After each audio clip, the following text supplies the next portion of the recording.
Number two, occupying Airbnbs and then even managing them. What does it look like?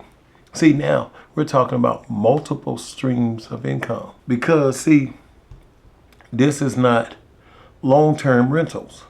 This is not like the old rent where you put someone in a lease for 6 months to a year. We're not talking about that. We're talking about these short terms. Short term allows you to speed your money up. Because why? Second aspect on that is flexible stays. You know, these people are just staying in your property for 2 days, 4 days, a week.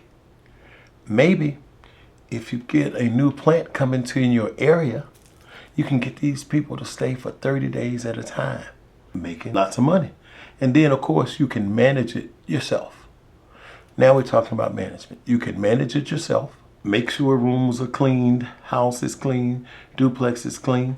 Or you can have a virtual assistant. That means so now you can have hire a firm to help you in your rental and occupying. And then also you can simply just put it on the platform of, I think, Airbnb.com. We got to look at that. See, these are ways in, with our cost and now occupying and management.